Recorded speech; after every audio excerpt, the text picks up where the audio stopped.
Au début de l'épidémie de Covid-19, des craintes ont été exprimées sur l'impact sanitaire et sécuritaire que pourrait avoir l'épidémie dans les prisons françaises en surpopulation.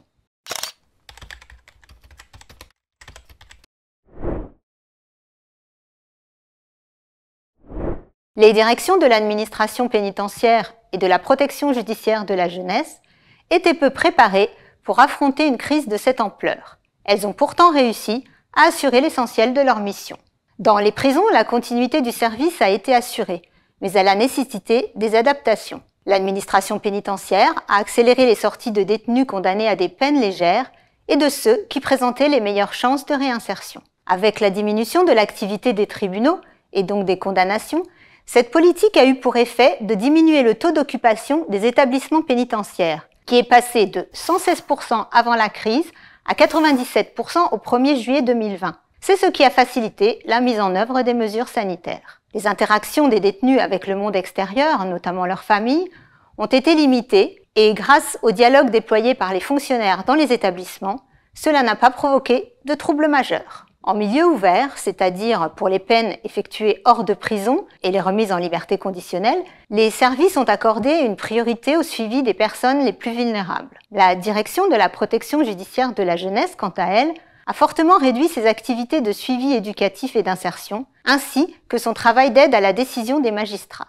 Ces différentes mesures, qui ont été mises en œuvre sans dérapage budgétaire, sont comparables à celles qui ont été déployées dans les autres pays européens. Elles ont permis de préserver la santé des agents publics et des personnes placées sous l'autorité de la justice. Mais cette crise a mis en lumière des dysfonctionnements. Par exemple, les éducateurs de la protection judiciaire de la jeunesse ont rencontré des difficultés d'accès au quartier des mineurs dans les prisons à cause de consignes mal adaptées.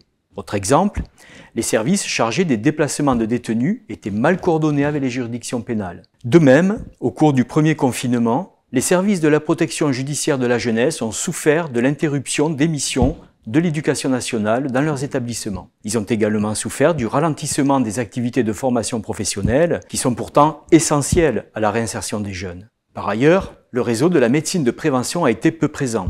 Les responsables d'établissements ont dû solliciter les unités sanitaires chargées du suivi des détenus pour mettre en place des mesures de prévention à destination des personnels. Enfin, deux choix dans la gestion de la crise par le gouvernement ont accentué les difficultés de fonctionnement des services. D'une part, les agents de la pénitentiaire et de la protection judiciaire de la jeunesse n'ont pas été prioritaires pour la garde de leurs enfants. D'autre part, le milieu carcéral n'a pas été retenu comme cible prioritaire de la vaccination, alors qu'il associe privation de liberté et difficulté à maintenir les gestes barrières. Face à ces problèmes, la Cour formule plusieurs recommandations en termes d'articulation entre les acteurs, de stratégie vaccinale et plus généralement en termes d'organisation, afin d'améliorer le fonctionnement de ces services en période de crise comme en temps normal.